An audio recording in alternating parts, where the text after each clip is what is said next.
வணக்கம் அவர்களே! யாழ் மண்ணில மீண்டும் ஒரு இள வயது ஒரு விபரீதமான முடிவில மரணம். சமூக வலைத்தளங்களில் பல மக்கள் வந்து அதிர்ச்சியிலே இருக்கிறார்கள். ஏன் இந்த இப்படி சின்ன வயசுல 17 வயதில ஒரு இளம் தவில் வித்துவானாக வந்து கொண்டிருந்த ஒரு நபர், ஒரு சிறு மாணவன், ஒரு இளைஞர் ஏன் இந்த மாரி ஒரு முடிவு எடுத்தார் அப்படின்ற ஒரு கேள்வி தான் வந்து எங்களுக்குள்ள இருக்கிறது.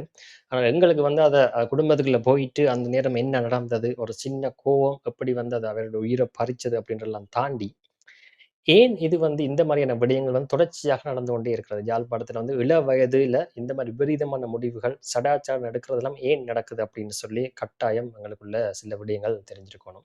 அது சம்பந்தமாக தான் இந்த பதிவு. கவனமாக பார்த்துக் கொள்ளுங்கள். கட்டாயம் உங்கள் யாருக்காவது தேவைப்படக்கூடிய வாய்ப்பு இருக்கும். அல்லது உங்கள சார்ந்தவர்களுக்கு கூட அது வாய்ப்பு இருக்கிறது. சரி. ஒரு ஒரு ஒரு மனிதர் இருக்கிறார். எல்லாருமே இங்க மனிதர்கள் தான் சக. நாங்கள் உறவுகள் அல்லது வேற பேர்ல நண்பர்கள், மனைவி, அம்மா, அப்பா அப்படின்ற மாரி வேற வேற இதெல்லாமே வந்து ஒரு அடையாளத்த வச்சுக்கொண்டு நான் தொடர்புபடுத்திக் கொண்டா கூட, நான் ஒரு தனி மனிதர். என்னை சுத்தி இருக்கிற எல்லாருமே தனி மனிதர்கள் தான். அந்த தனி மனிதருக்காண்டு சொல்லி ஒரு வட்டம் இருக்கும், ஒரு ஸ்பேஸ் இருக்கும். நாங்கள் அத வந்து சரியான முறையில மரியாதை செய்து கொள்ளணும். நாங்க அதுதான் அவர வந்து மனுஷரா பார்க்கிறதுக்கே முதல் விஷயம். நாங்கள் அம்மாவா இருக்கலாம், இல்ல பிள்ளையா இருக்கலாம், தகப்பனா இருக்கலாம். ஆனால் அந்த அடையாளத்த வச்சுக்கொண்டு நாங்க எப்பவுமே ஒரு நாளுமே இன்னொரு தனி மனிதர வந்து அவருடைய அந்த ஸ்பேஸுக்குள்ள போய் அவைகள அடக்கக் கூடாது. அல்லது அவையில் நாங்கள் வந்து ஒரு நாளுமே அந்த அவர்களுக்குள்ள போய் என்ன விரும்புறன்றத தாண்டி ஒரு விடயத்த வந்து நாங்கள் திணிக்கக் கூடாது. இப்படி திணிக்க தான் வந்து இங்க வந்து பிரச்சனை வருது. நிறைய பேர் திணிச்சு கொண்டு தான் இருக்கிறோம். ஆனால் என்னென்றால் மற்றவர்கள் அத தாங்கிக் கொள்றார்கள் சொல்லலாம் தாங்கிக் கொள்ற மாரி நடிச்சு கொண்டு இருக்கேக்க, அது எங்களுக்கு ஓகேயா இருக்குது. சாதாரணமா சமூகத்திலே சாதாரணமாய் இப்ப ஆயிட்டுதுன்னே சொல்லிக் கொள்ளணும். பலருக்கு வந்து இந்த மன அழுத்தம் பண்றது இதுக்கு வர்றதுக்கு காரணம் என்னன்னா இதுதான். ஆனால் இங்க சமூகம் ஒரு வெளியிட காட்டும் அப்படின்னு சொல்லி சொன்னால், ஒருக்கா திணிக்கும், பிறகு செல்லம் கொஞ்சும், பிறகு திருப்ப திணிக்கும், திருப்ப செல்லம் கொஞ்சும்ன்ற மாரி அடிக்கிறது, பிறகு கலைச்சா தண்ணி விடுறது, தண்ணி ஊத்தி போட்டு திருப்பி அடிக்கிறது. இந்த மாரி தான் வந்து இருக்குது. இங்க அடிக்கிறதுன்றது வந்து ஏதோ சொல்லால் அடிக்கிறதா இருக்கலாம். இல்ல சொன்னா என்ன, அவைக்கு பிடிக்காத, இல்ல அவைக்கு சரி வராத ஒரு விஷயத்த நாங்க திணிக்கிறதா இருக்கலாம். அது நாங்க தனிநபரா இன்னொரு ஆள் திணிச்சா கூட திணிக்கலாம். இல்ல சமூகமா திணிக்கிறதா இருக்கட்டும். இந்த மாதிரி ஒரு பெரிய ஒரு பிரஷர் குக்கருக்குலாம் எங்களுடைய சமூகம் வாழ்ந்து வருது. இதே வேற இடங்கள்ல நடக்கிறதுனா நடக்கும் தான். ஆனால் எங்கண்ட ஊர்ல அத பொறுத்து முக்கியம் யாழ்ப்பாணத்துல அது மிக வேகம்.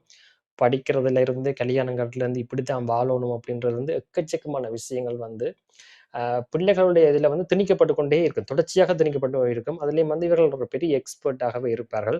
அந்த திணிக்கிறதுக்காண்டே பல டெக்னிக்கள வந்து வீட்ல அம்மா, அப்பா சுத்தி இருக்கிற எல்லாருமே அந்த சமூகமே வச்சுக்கொள்ளும். அது நீங்க சாதாரணமா உங்களோட ஒவ்வொரு வாழ்க்கையிலுமே நீங்க அத அனுபவப்பட்டிருப்பீர்கள்.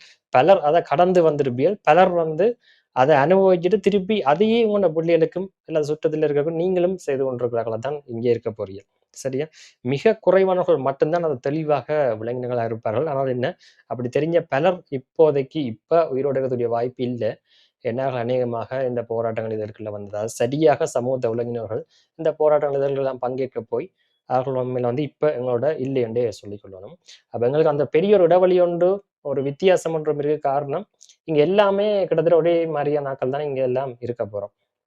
அப்ப இதுக்குள்ள இந்த மாரி நபர்கள், அதாவது தங்களுடைய சுயத்த வந்து சரி பண்ற நபர்கள் வந்து குறைவா தான் இருக்கும். அப்ப இந்த சமூகம் வந்து என்ன செய்யும்னு சொல்லி சொன்னா, அவைகள அழுத்திக் கொண்டே இருக்கும். தொடர்ச்சியா அழுத்தும். "நீ எங்கண்ட வழிக்கு வா, இல்லைன்னா நீ இல்லாம போயிடு" அப்படின்றது தான் விஷயம் இங்க. சரியா? அப்ப இந்த இடத்துல வந்து இந்த மாரியான முடிவுகள் வந்து வருது. இப்ப சாதாரணமா வேற பிரச்சனை இருக்கு. இப்ப காதல் சம்பந்தப்பட்ட விடயங்கள், இல்லது வேற கடன் தொல்லை, இப்படி வேற வேற விதமாக வரைக்க, அவர்கள் வந்து விபரீதமான முடிவு எடுக்கிறது எப்படி அப்படின்னு சொல்லி சொன்னா, அவர்களுக்கு அந்த நேரம் இருக்கிற விஷயம் வந்து அது தான் அந்த இடத்துல இல்லாம போனா தான் அவர்களால் வந்து அது மேல அத தாங்க இல்லாம இருக்கு. அந்த இடத்துல அவர்கள் இல்லாமல் போனா மட்டும் தான் அந்த வலிய வந்து குறைவாக இருக்கும். அல்லது என்ன சொன்னா, அந்த வலிய இல்லாம பண்ணலாம் அப்படின்ற ஒரே நோக்கத்துல தான் அத செய்கிறார்கள். இங்க யாருமே விபரீதமான முடிவுன்றத வந்து விரும்பி எடுக்கிறது இல்ல. அது உண்மைய சொன்னா ஒரு சமூகத்தினுடைய ஒரு கொலை தான். அதனால இங்க என்ன சிக்கல் சமூகம் வந்து சேர்ந்து உதவி பண்ணி செய்கிறது தானே. அது அவராயே அவர செய்ய வைக்க இங்க என்ன நடக்குன்னு சொல்லி சொன்னால், அது கேஸ் அப்படியே க்ளோஸ் ஆயிடும். யாருமே குற்றம் சொல்ல முடியாது. இப்ப வெளிநாடுகள்ல கொஞ்சம் சட்டங்கள் இருக்கிறது. கொஞ்சம் நுணுக்கமா தூண்டினது அப்படின்ற மாதிரி எடுத்துக்கொள்வார்கள். அல்லது கேஸ்கள் செய்வார்கள். ஆனா இலங்கைய பொறுத்தவரைக்கும் அந்த அளவுக்கு இல்ல. ஒரு ஆள் தன்னைத்தானே அத அப்படி செய்து கொண்டுட்டான்னு சொல்லி சொன்னால், அதோட அந்த கேஸ வந்து கிட்டத்தட்ட முடிச்சுடுவார்கள்ன்னு தான் சொல்லிக் கொள்ளணும். அப்ப இங்கே அது கிட்டத்தட்ட அதே மாரி தான் நடக்கிறது. ஏன் ஒரு ஒரு இளம் வயதுல வித்துவானா வாரு அப்படின்றது வந்து ஒரு பெரிய டென்ஷனான விஷயம். வெளியில பார்க்க பெரிய சமூகம் வந்து பயங்கரம் பாராட்டும், பல இதெல்லாம் செய்யும். ஆனால் அந்த வயசுக்கு வந்து அவருடைய வளர்ச்சி வந்து பெருசுதான். ஆனா அதுக்கு அவர் குடுக்குற விலை வந்து உண்மையில பெருசா இருக்கும். அத விட அவருடைய இது எல்லாமே பெருசு. இப்ப நீங்க யோசிச்சு பார்த்தால், நிறைய பேர் சொல்லினாங்க, நேற்று பார்த்து நாங்கள், அதுக்கு முதல் நாள் பார்த்து நாங்கள், அதுக்கு அடுத்த நாள் பார்த்து நாங்கன்னு தான் சொல்லிக் கொள்றோம். அப்படின்னு என்ன அர்த்தம்னு சொன்னா, தொடர்ச்சியாக கச்சேரிகள்ல பங்கேற்றுக் கொண்டே இருந்திருக்கிறார். அதிலும் என்ன, இன்னொரு கச்சேரி ஏதோ ஒரு விஷயத்துல பங்கேற்க சம்பந்தப்பட்டு பங்கேற்க முடியாது அல்லது லீவு அப்படின்ற மாரி தான், கொஞ்சம் ஓய்வு தேவை அப்படின்ற மாரியான ஒரு தகராறு தான் நடந்ததாக கேள்வி. எங்களுக்கு நேரடியா தெரியாது. அதுன்ற ஒரு கட்டத்தில தான் வந்து இந்த மாரி ஒரு முடிவு எடுக்கப்பட்டதாக சொல்லப்படுகிறது. இல்ல இல்ல விஷயமே என்னன்னு சொன்னா, எனக்கு என்ன பெரிய கவலை என்றால், ஊர்ல இருக்கிறார்கள் உலகத்தில இருக்கிற சக தமிழர்கள் எல்லாருமே வந்து ஒரு பெரிய விஷயம் பார்க்குறாங்க. எப்படின்னு சொன்னால், ஒரு ஒரு பெரிய வளர்ந்து வர வேண்டிய ஒரு ஆளா பார்க்கிறார்கள். ஆனால் ஒருவருடைய அந்த வளர்ச்சின்றது எப்படி மக்களுக்கு வந்து சந்தோஷத்த குடுக்குதுன்றா, அவர்கள் அத சந்தோஷப்படுகிறார்கள். ஆனால் அவருக்குள்ள அதாவது அந்த தனிப்பட்ட நபர் அந்த அந்த இவர்கள் சந்தோஷப்படுறதுக்கு உரியவர் அவருடைய வாழ்க்கையில எப்படி வாழ்றார், அவர்ட்ட மனசுல என்ன நடக்குன்றத, அவங்க வீட்டுக்காரங்க கூட புரிஞ்சு கொள்ள முடியாத நிலைமைலாம் இருந்திருக்கிறாங்க. காரணம், அந்த ஒரு நிமிஷ கோவத்த சரியா கையாண்டிருந்தாங்கன்னு சொன்னால், அந்த பிள்ளை இன்னைக்கு உயிரோட இருந்திருக்கு. அத விட எங்களுக்கு, எங்கள்ட ஊருக்கு ஒரு சரியான சிறந்த, ஒரு திறமையான ஒரு தவில் வித்துவான் எங்களோட இருந்திருப்பார். அப்ப நாங்களும் அது வந்து அதாவது சமூகமும் பிள்ளதான். அத விட முக்கியம் குடும்பம். காரணம் இப்ப அந்த அவற்ற வயசுக்கு குடும்பம் தான் காரணம். குடும்பம் வந்து அத சரியாக கையாண்டிருக்க வேண்டும்.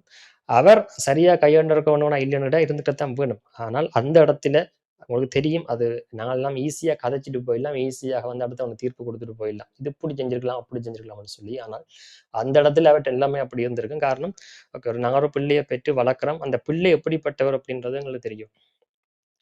அப்ப இவர் எதுக்கு இப்படி கோவப்படுவர்? இந்த கோவப்பட்டா இப்படித்தான் செய்வர் அப்படின்றது ஓரளவுக்கு தெரியணும். அப்படி இல்லாட்டிலும், இதுதான் அது முதல் திறமைக்கு நடந்திருக்கிறது அதிர்ச்சியா இருந்ததா கூட, அந்த முதல் தரத்திலேயே கவனமா தான் இருக்கணும். என்ன சொன்னா, ஒவ்வொரு உணர்வும், ஒவ்வொரு சொல்லுமே மிக கவனமாக கையாளப்பட வேண்டிய விஷயம். உலகத்தில நாங்கள் எந்த ஒரு மனிதருடைய இங்க நாங்கள் எல்லாமே இல்லாமல், வர்ற வாயில வர சொற்கள் எல்லாமே அள்ளி தெளிச்சு கொண்டு தான் இருப்போம்.